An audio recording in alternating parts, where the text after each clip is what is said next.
The 17 News at Sunrise podcast is brought to you by Clinica Sierra Vista. Welcome back to the 17 News at Sunrise podcast, where we share your news on your schedule. Working in the spirit of the Golden Empire, this is 17 News at Sunrise. Good morning here at 5 a.m. Good to have you with us. I'm Maddie Jansen alongside Alex Fisher, and I was on edge yesterday checking the temperature, wondering, were we going to hit triple digits? Yeah, because Maddie wants a free breakfast from Kevin Charette. But we can't hit triple digits. We can't hit triple digits. If I want that free breakfast. Oh, that's what it is, right? I said we're going to wait till June. Okay, so that's what it is. Yeah, Kev says we may have a triple-digit temperature sometime this month. It just wasn't yesterday. So, do you know what the temperature was yesterday, Maddie? 97? Nope. No? 98? We tied it. Just what you said, too. You said it was going to be 98. Yeah, 98 degrees. And I will say, Kev, you know Maddie hates when you're right. I know. I do. You were off by a degree yesterday. You said it was going to be 97, so. No, I think it was 98. No, he just said he 98. Did? Yeah, okay. say 98. She doesn't listen to the forecast. May 6th, we hit 98. Yesterday, we hit 98, so that's where we stand right now for the hottest day of the year for 2021. Let's talk about our temperature right now, and we are in the upper 60s right now. 68 degrees under a calm wind currently, and as we take a look at the hour by hour, we shouldn't be in the upper 90s today. In fact, by 3 o'clock, we'll be right near 95. Up in the Tehachapi area right now, we've got 57 degrees. Northwest wind at 3. And as we take a look at the day here, you can see those lower 80s are going to return. I'll have more in your forecast. That's coming up in just a bit. All right, thanks, Kev. In 1962, President John F. Kennedy proclaimed the week of May 15th National Police Week, and today is Police Memorial Day. Ceremonies will be held across town today, and 17th Ileana Capeyan joins us this morning with more on what the day means for local law enforcement. Ileana? Maddie, today's memorial is smaller than past years due to COVID-19, but the message is still the same. It's a day set aside to pay tribute to those in blue who have died on the line of duty. In 2020, over 260 police officers died in the line of duty. Just this week, 2 California officers were shot and killed. Police Chief Greg Terry says this week serves as a reminder of what can occur when they head off to work in the morning. Every day when officers get dressed, and part of dressing is putting on a bulletproof vest. And there's a reason for that. And there's no clearer reminder than this week, unfortunately. And so your family sees that, you go through this mentally, that you recognize that this is there for a reason, that these things could happen. But then as you continue to get dressed and you put on the badge, it is a reminder of why you do what you do. 9 names of fallen officers will be memorialized today. Those are Thomas Jefferson Packard, Frank Sparks, Aaron Alexander Trent, Floyd B.W. Cummings, William Lord Rucker, Patrick Don Vegas, William Leonard Sokola, David Joseph Nelson, and Dennis Allen Moore. K-9 Django, who was shot and killed following a pursuit on April 27th, will not be honored today during the memorial, but plans on his memorial service are expected to be released soon. In studio, Ileana Capeyan, 17 News. All right, thanks so much, Ileana. The Bakersfield Police Department will hold their ceremony in just about an hour at 6 a.m. The ceremony will be held outside police headquarters on Truxton Avenue in downtown Bakersfield. Later this morning, the Sheriff's Office will honor members who've lost their lives in service at its own ceremony at 10 a.m. at the Sheriff's Memorial Monument at KCSO's headquarters. The Sheriff's Office says deputies will be wearing black mourning bands over their badges in observance. Flags at KCSO buildings will be flown at half-staff. And a countywide memorial is scheduled for noon today. The California Highway Patrol spearheading that effort. CHP, BPD, and KCSO officers will all be in attendance for the event at the Kern County Peace Officers Memorial on Truxton Avenue. There will be a 21-gun salute and a flyover by CHP and KCSO aircraft. The public is invited to attend and asked to maintain social distancing and wear masks. In honor of National Police Week, House Republican leader Kevin McCarthy is hosting a Back the Blue bike tour in the nation's capital this morning. Leader McCarthy will be joined by other members of Congress and United States Capitol Police officers for a bicycle ride throughout the city. They will be stopping at the National Law Enforcement Officers Memorial in about 10 minutes, where they will be met by other members of Congress and law enforcement officers. For more than 2 weeks, a suspected child killer has been on the loose after escaping jail. Tyrone Johnson and David Palms both broke out of the Lerdo jail April 28th. Police managed to track down and arrest Palms and Shafter the day the two escaped, but Johnson continues to evade law enforcement. The two men are accused of killing 3-year-old Major Sutton back in 2017. They broke out of their jail before their trial. Johnson is considered armed and dangerous. If you see him, do not approach him, but call 911. We are learning more about a kidnapping suspect who died after leading officers on a chase that ended with a crash on Highway 99 yesterday. It all started around 10 a.m. yesterday when a young teen reported she was kidnapped and sexually assaulted on Niles Street. She then called law enforcement from inside the suspect's vehicle and was able to escape in Arvin. The suspect led CHP officers on a chase on Highway 99 before crashing into the center divider.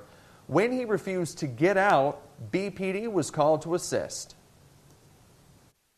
He refused to obey any of our commands and barricaded himself in the vehicle. With the assistance of the Bakersfield Police Department's SWAT team, they were able to extricate the suspect from the vehicle. The suspect was placed in custody, and he was transported to the hospital for medical treatment. Officials say the suspect died later. His name has not been released. Delano police arrested a man after finding 2 cut catalytic converters in the trunk of his car. Police did a traffic stop on a white Mercedes Tuesday night for an equipment violation on High Street near Highway 99. Officers searched the car and found the catalytic converters.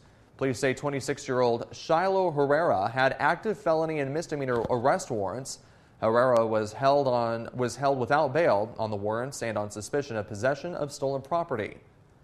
5:07 is your time now. Now to a homeowner who fought back after a man broke into his home in East Bakersfield. It all happened just before 7 o'clock last night in the 2500 block of Niles Street.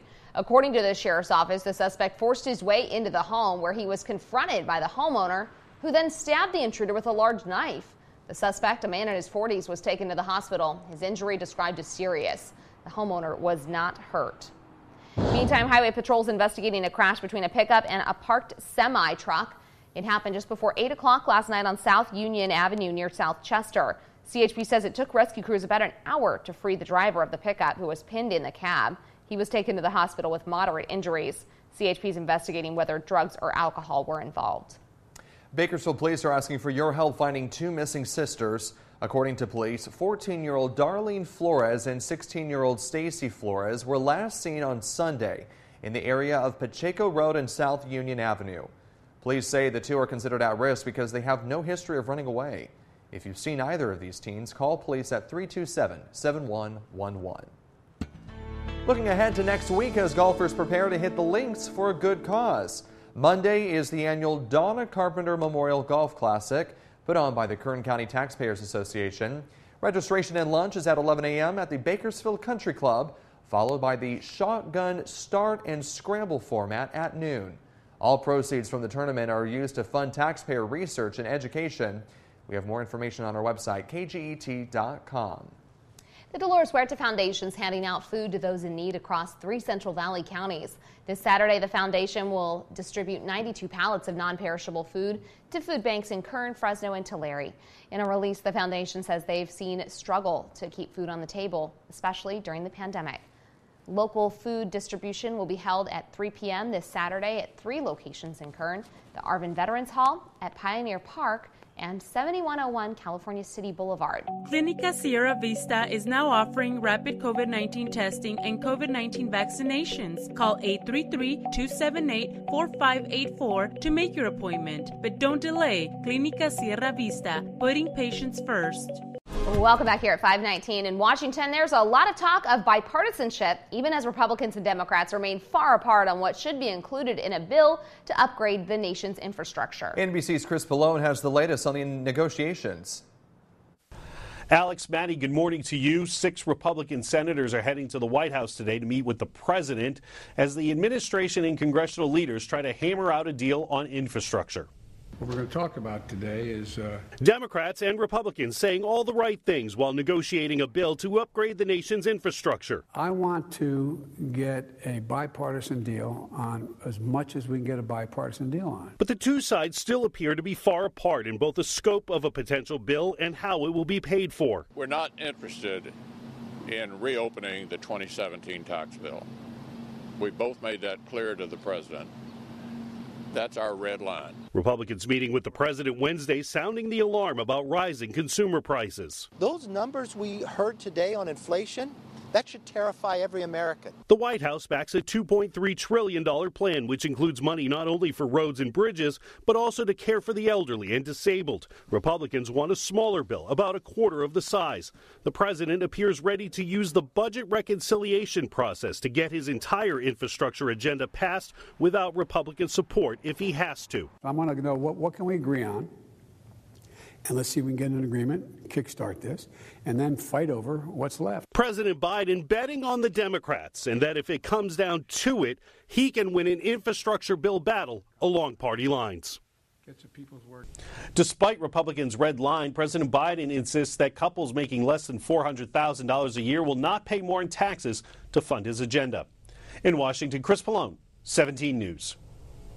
After being voted out of her leadership position yesterday, Congresswoman Liz Cheney is taking shots at Bakersfield Congressman and House Minority Leader Kevin McCarthy, saying his commitment to former President Trump is dangerous. Do you think Leader McCarthy has placed his own ambitions to be Speaker of the House above principle? I think that he is not leading with principle right now. And I think that it's sad, and I think it's dangerous. And I think that we are at a moment where the Republican Party has to have leaders that are focused on principle. KGET Business Watch is brought to you by Grapevine MSP Technology Services, the Valley's leading IT service provider.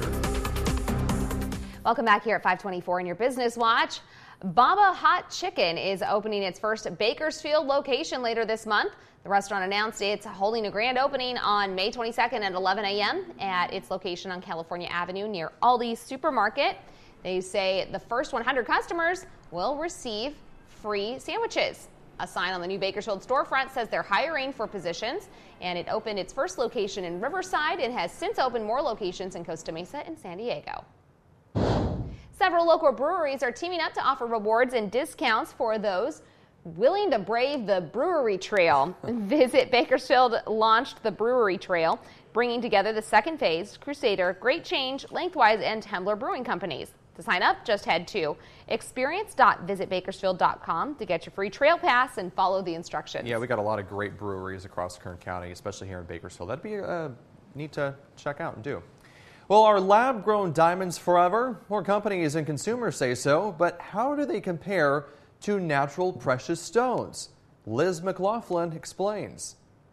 I don't think I'd be able to tell, to be quite honest, like synthetic or real. Can you tell the difference between a man-made and natural diamond? I don't really care as long as it looks nice. Unlike cubic zirconia, synthetic diamonds are chemically and optically the same as natural ones. And a 1-carat diamond can be made in a lab in as little as 2 weeks. There's skyrocketing awareness about lab diamonds and a great adoption, especially with the younger consumer.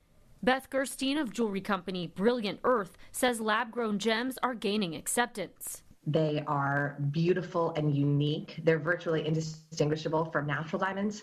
They're affordable. Synthetic diamonds can be up to 10 times cheaper than natural ones, but they're not for everyone. Just don't seem like it's the real deal.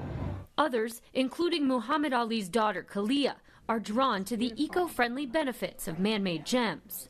I think that's the one I saw online. I firsthand have seen lives affected on the ground in the Congo by diamond mining. I've seen the huge craters that are left in our earth.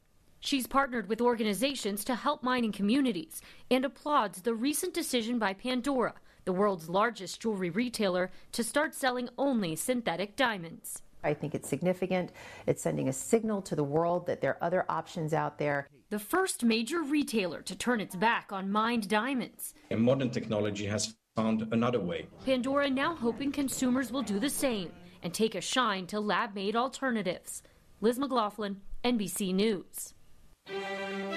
Working in the spirit of the Golden Empire, this is 17 News at Sunrise. The 17 News at Sunrise podcast is a production of KGET and Nexstar Media Group. For more on all of the headlines in today's show, head to kget.com.